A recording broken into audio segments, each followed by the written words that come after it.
recording, Sure. and 2 p.m. will start. Looks like we have Marinelle on. That's great. Thanks for joining. And I think we might have a few more based off of some of the confirmations, but again, who knows? So, but it is 2 o'clock, so we will begin here. Thank you again, everyone, joining another week of Jobstickers Jobseekers Resource Show. I'm your host, Matt 𝗲𝗀𝗀, and I do have a guest today, which is going to be a little, we're veering off somewhat of the road we're usually traveling down, but I can promise you it's well worth it, and you will so appreciate the guest today. Her name is Lotte Struwing, and she is the founder and president of Lasting Solutions HR Consulting and Coaching. And Lotte's a colleague of mine, and we kind of dabble in the same world, so to speak, from different perspectives. But she is an interview expert who's been doing this a long time, a lot longer than me in terms of knowledge of interviewing. So I'm kind of, I'm going to behoove myself to just listen in as well and try to chime in as much as I can. But she's an expert interviewing. So definitely, if you are having issues with trying to figure out, how to do virtual interviewing, that's a new thing for a lot of folks, or just perspectives from both the coaching side of things as well as the hiring manager side. So we're going to get into a lot today with interview coaching. And Jeff, thank you for joining, sir. So I will ask the first question. We'll get started. So Lotte, tell me, what are some of the basic interview practices that you see that kind of never go out of style, that's just been kind of evergreen for no matter what situation you're in? Yeah, that's a great question, Matt, because I've been recruiting now, or in the recruiting business, for over 30 years. So there are things that actually haven't changed at all. And so good, solid practice. So the first one is just be prepared, because I know I've had so many interviews where people just come in and wing it, and it does not work. So you really have to be prepared. And these are like broad brush things. The other thing that, I talk to clients about all the time is that remember that you're interviewing the company as well. No matter how much you want a job or how badly you need a job, you have to have that level of confidence that you're interviewing them as well as they're interviewing you. So whenever I talk to clients about that, they're like, yeah, I don't have to take this job if I don't want it, but it just gives clients an extra boost of confidence. And it actually shows the confidence when you're in a meeting. And I think that's really important, that level of confidence, not too shy, not arrogant, but just that middle road. And it's really important to smile. Really great recruiters are going to make people feel comfortable from the onset. And, that's the style that I've always recruited in. Some won't for a variety of reasons, but I think it's just really important that you are able to show that peace, that confidence. And when you smile, like, you kind of calm down yourself, no matter how flustered you may be. So I think that's always a good one. And yeah, and we can talk more about that too. But those are the 3 things that I always lend an ear to people. And that's great. And a lot of people take advantage of some of these ideas that might seem, rather, that's kind of a no-brainer. But at the same time, when it's in the mix, when you're actually in front of these people, yeah, a lot of times the things that you might be good at or consider like, I don't have to really worry about that kind of stuff. All of a sudden it comes up to bite you because the nerves and maybe the questions might throw you off. And I love the confidence. I try to preach that too, where, knowledge is power. When you're in an interview and you have so much knowledge that you almost feel like you almost are just chomping at the bit to get that next narrative out, because there's so much you want to share. And the excitement can not only kind of come through, but also you won't be redundant and kind of kick the tire on the next question going, well, I guess I'll go back to that project and talk about that some more, where it's boring people. You can only talk about one success or win so much. So I agree with you. Have researching, figuring out, why there's an opening, and if you can, or, what their pains might be and how you can attach it to a direct achievement. I mean, that's just kind of right. Totally. That's magic. Yeah. Absolutely. And so that whole piece about be prepared, number one, really, really understand what the company is doing or the organization, know their products, their services, what they do, have an understanding of it. And I really stress to people that you should look at what their values are, because having a values alignment with an organization and a person will really determine your fit in there and whether or not it's going to be long-term and whether or not you're going to be happy. So I encourage everybody to do that. And that's part of that job search, that targeting. So I think that's really important. And because they're going to ask you potentially why you've chosen them. And Right. so, and that's a question I want to know when I'm interviewing, like, why are you looking at us? And if they say, well, the job was in the, it was on Indeed, that's not a good enough answer to me. Right. So, because I want to know that you want to work for my company. Right. Because I want money. Well, yeah.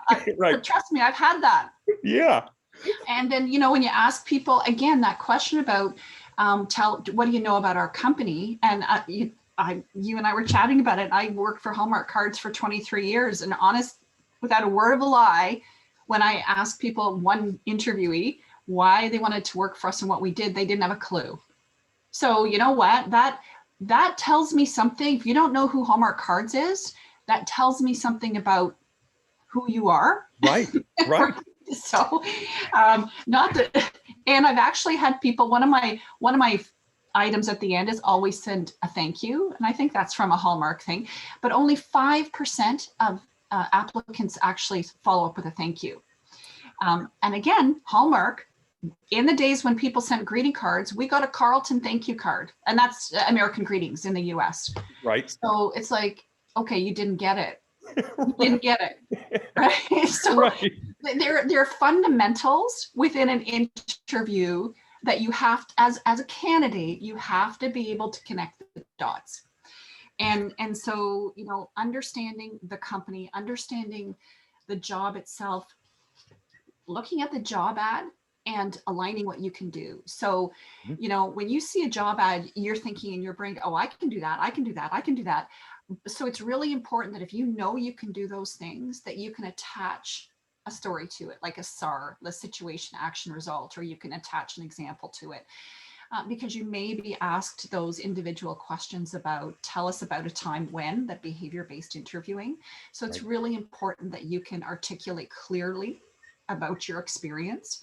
So again, I say to candidates, if you have an interview, don't wing it, get some help, understand behavior-based interviewing, because if you, in a regular interview, there's 10 to 30% success rate, potential success rate of yes, no. But if you understand behavior-based interviewing, and most organizations use it, tell me about a time when this happened, you have to provide them with specific information. And so that's how they're going to judge you. And on behavioral-based interviews alone, there's a 60% chance the candidate will be a good fit. Now you can increase that by assessments and everything, but really understanding how to answer behavior-based questions, or it's also called competency-based questions, is really important. And that's only, that's as simple as knowing your experience, a situation you've had, what you actually did and what the outcome was. Absolutely. So That's great. Yeah, so those are those things for sure. That's great. And I might have one improvised question, just because you're making me think. And if we can have to go offline and you can share with the audience later after you have some thoughts, don't worry. I'm not putting you on the spot, but I'm open to any question. Okay. What about, where do they research to find out either why the job's opening or what the company's doing to have the job, whether it's expansion or reduction of some sort? There's all these variables that go in why there's an opening. Any tips about where to find just research outside of maybe the Google News alerts or something like that? Well, Google News Alert was going to be one of them, but LinkedIn is my favorite place, because there is so much research you can do on LinkedIn now, because most companies will have a company site and they'll be talking about what they're doing. LinkedIn typically can be a regular news feed for them.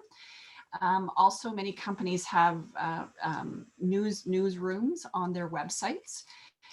I do really encourage people, this is the time that you should connect with people. So for example, if it's an accounting job and you go to the company page and you find an accountant, if you can connect with an accountant there, or if you can connect with somebody who's in that department, through a first degree connection or second degree connection.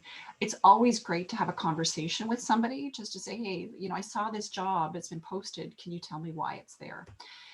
Sometimes you can get to that grassroots level, but you know, in an interview, there's nothing wrong and it's one of the great follow-up questions is like, can you tell me how this job's come about? Right. So, and that way, you know, you can get that at the beginning of the interview, depending on the interview style, or at the end. That's great.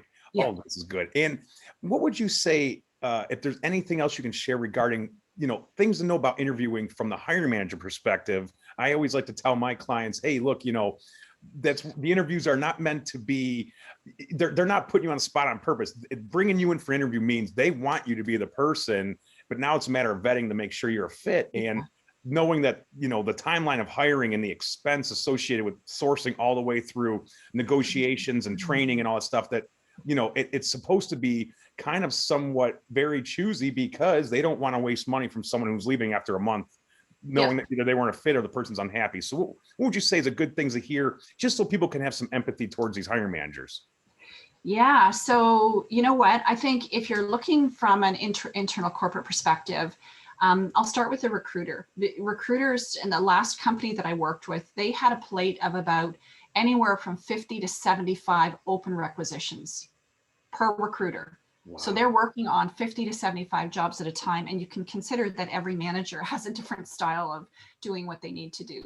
Right. So every manager, if they're trained properly, they're going to have the set questions, the set methodology, that type of thing. But we know, you know, not everybody does. So for managers, the first and foremost is just be really prepared, know the job description, know how you fit. And that gets back to whether it's a recruiter or a manager, know how you fit. I personally like to have candidates do some digging. So again, if you can trace in LinkedIn back to the hiring manager, check out their LinkedIn profile to see if what they've got going on, where they've worked, see if you have any connections, you know, volunteer experience, anything you can do to engage them in conversation, I think is going to be interesting if they like to be engaged in conversation. Like if you take the time at the beginning of an interview just to assess, are they warm and fuzzy? Are they cut to the chase? Are they in a hurry? Are they distracted? Are they on their phone? Really, read the room, see how they're feeling and what's going on with them. Because if you can get them to focus really on you, which they should be, to honor you and your time, then you know what, you're going to have a captive audience. But I think really, if you understand the job and understand the requirements, and if they ask you questions about a particular problem, sometimes you can tune into what their problems are. If they've had a problem employee that they've been struggling with and they've had to let them go and it's a replacement, they may ask you questions around, did you struggle with this, or how would you handle this? And if you get a lot of those questions that are problematic, it's like, think about, it's not that maybe they're picking on you, maybe they're thinking about, I just had this really crappy time and I don't want to repeat it. So really tune into what they're feeling, and their whole aura. I think that's a good thing. That's great. Yeah. And you probably have seen it just from that HR perspective too, of, when I was a recruiter, all the hiring managers and the different personalities. That's great. Read the room as best you can, because there's all walks of life involved in hiring. Totally. And if you're as pragmatic as possible, to kind of, shoot straight, but also kind of have that empathy of like how you should approach the conversation, I think that will help you just kind of get over some of those emotional aspects of it versus, every time you go to an interview, you're going to be the same old, a Jack and Jill type personality. And it's like, well, it might not work. I'm kind of brash and loud, but when you're interviewing, if the person's not kind of up for, having someone so in their face, you want to tone it down a little bit, and not get casual either. Right. Well, and Matt, that actually gets back to you're interviewing them as well. Yeah. And I can't stress this enough, because for every candidate to really find what fits you well, you need to understand what's important to you, what's important to your life, because now our lives are so important. And, you know, I do compensation a lot in HR, and new stats show all the time that people are willing to give up money for more time with their families and stuff. So it's really important that there's alignment there. And if you're getting the hint in an interview that something doesn't feel right here, pay attention to it, regardless of how much you need a job. I'm not saying don't take it. I'm just saying pay attention to it. Sure. And I'm not a company knocker, but I will say recently, I just saw in my newsletter this morning, Goldman Sachs under fire for having employees overworked, and in some cases, you know, 7 a.m. they're getting calls from the boss all the way until 9 p.m. for little things like that. And so they're kind of starting to get this toxic culture starting to kind of become transparent, where, you know, once you get your name in the news for bad stuff, it can tarnish a lot of good talent that was out there that might have wanted to work for you.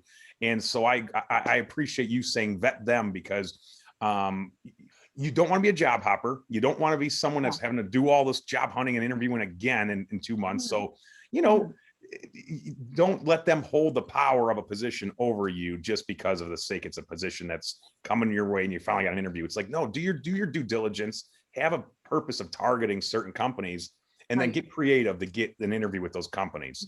I love it. Glassdoor is great too. Glassdoor is going to give you cut to the chase information about what's going on in an organization too. I agree completely. I love Glassdoor. And I like how, I actually like that they are doing some of the salary stuff too now, like how salary.com. I mean, like Glassdoor is really, it's come around. Same thing with like a ZipRecruiter. Like some of these companies are all of a sudden are like jumping over career builders of the world and stuff. It's great. Last topic, Zooming, or whatever you want to call it, WebExing, FaceTiming. What do we got to know? These Zooms are getting out of hand. Yeah, you know what? So there's a couple. So again, I've got a couple of tips there. And the first one is really be comfortable with the video platform. We're on Zoom, so I'm going to say from a Zoom perspective, just here, because you can see me and you can see you, make sure you have this frame so you're centered in the screen. Okay. You're centered in the screen. Oh, good. Okay. It's really best if you have light in front of you. I have a window in front of me. If you don't have that option, have a light overhead and, play with it so you can see the right light. Okay. And because if you have a lot of light behind you, it creates shadows. So that's all just the preparation, right? I think that's a really good thing. And then check your connection. And I would even suggest that before you have the meeting, if you can test yourself, do a record and just test yourself and see how you look and feel in the whole session.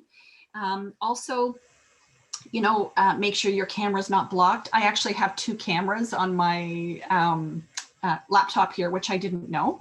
So, because it's a flip laptop. So, sometimes if I don't have it aimed properly, you'll see my light in my ceiling. Right. Make sure your background's not too busy. I love this painting in the back, but it's always there, but you have a great, blank background. So that's awesome.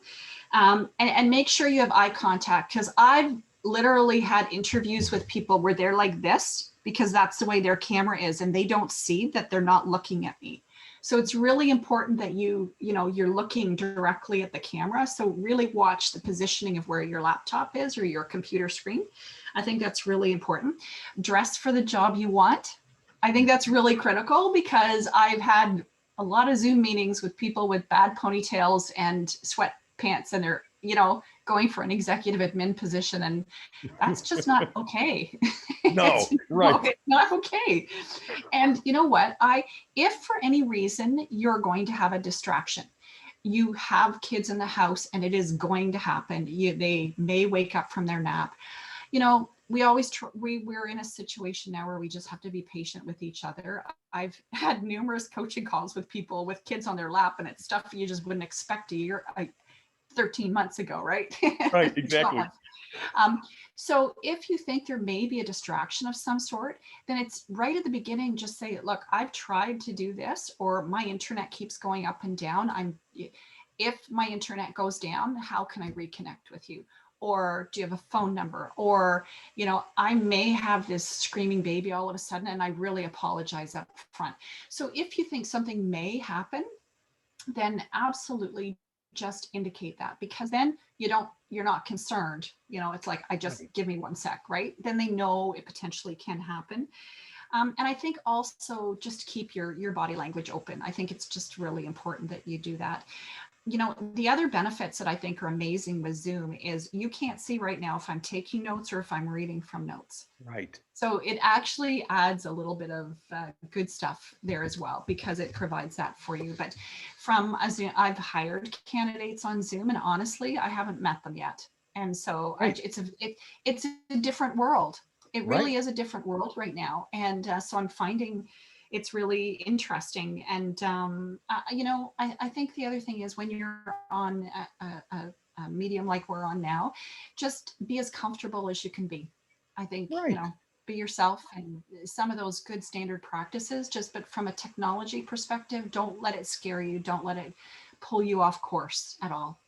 That's great. Oh, thank you for that. And I'll say one trick I learned that I liked, that stuck out, was having maybe even like a little Post-it note up by the light before, you know, not on the camera, but kind of up in that world where, you know, you're automatically just going to go to this yellow, because instead of kind of dotting around and having a bunch of windows open, and close all your other windows on a computer. Do not have other stuff open. Good idea. Good idea. So yeah, well, thank you so much for all the wonderful tips. And no problem. Yeah, absolutely. And how can the audience find you if they wanted to track you down for some more insights? Well, you know what? Before I do that, I have 2 more tips. Oh, yeah, can I share them? Yeah. So the first tip, and I think I did mention it earlier, but it's all, you know, after you're finishing an interview, always get a follow-up contact. And the reason for that is you can send a thank you. And as again, 5% of people send thank yous. And not all recruiters are going to look for it, but if they're looking for a tiebreaker, that's the tiebreaker. And sometimes they're just, I'm working with a new client now, and he said to me, Lotte, I don't care if they have all the skills. If they're really nice people and you think they fit our culture, hire them. That's great. That, you know, it's different, right? And so sending that thank you note is always wonderful. Now, snail mail, not so much anymore, but an email. The other reason it's really great is because we always leave interviews and you think, oh, I forgot to tell them this, or, oh, I could have improved on this. So your thank you, you know, is thank you for your time. I appreciate it. Looking forward to follow up. And when we were talking about this, I mentioned this, but then I also want to share this as well.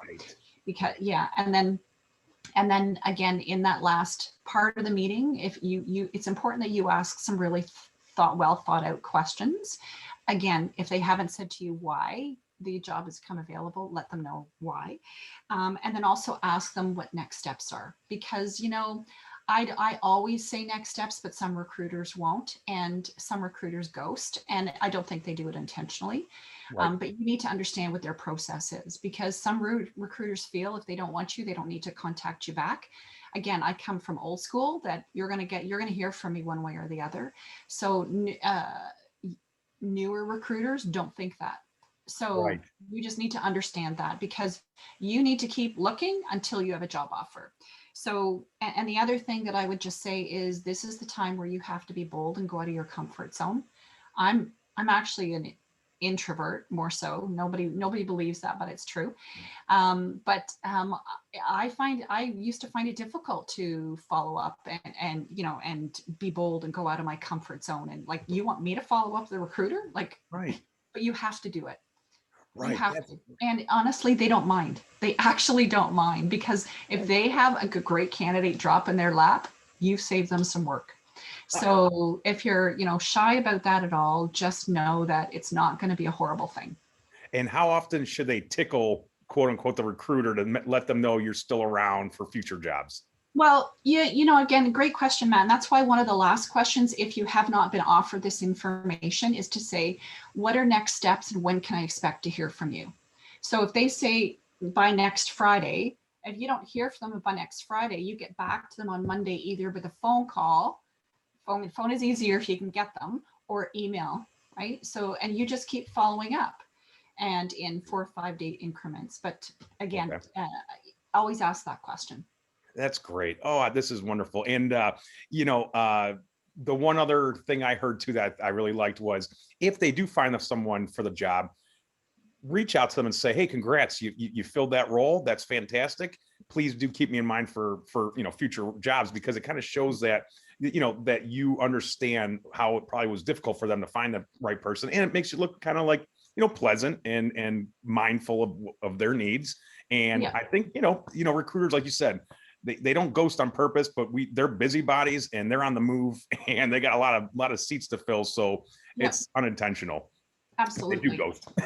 Yeah. Oh, this is great. Well, and so how can the audience find you if they want to touch base afterwards? Sure. Well, I'm on LinkedIn at Lotte Struwing. My company is Lasting Solutions HR Consulting and Coaching, and I'm on the internet.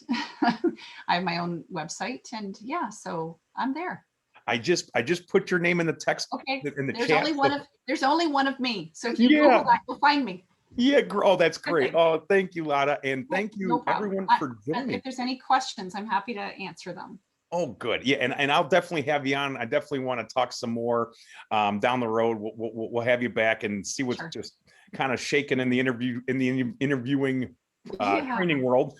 And and thank you for everyone coming. We had 5 guests today, so I really appreciate everybody. And again, every Wednesday 2 p.m. LinkedIn Live, and every Tuesday 2 p.m. on Facebook, the group Facebook group I have. So you can ping me afterwards on LinkedIn if you want any of those details. And as always, I will put this on YouTube today. So if you need to kind of go back and check out all these wonderful things Lotte talked about, you can check it out. So anybody have any questions? I will ask you that you could just ping me afterwards because of those, just for the sake of time today. I won't be able to do a Q&A right now, but I promise we'll have Lotte on again, and maybe we'll just do a Q&A then. Thank you, Lotte. You are awesome. Hey, no problem. Thank you. Thank you for everybody taking their time out today, because it's amazing you're doing that. Thanks, Matt. Oh, thank you. And hi, 𝗬𝗎𝗃, my favorite guest. Hi. I will see everybody next week. You guys be well. Thank you. Thank you.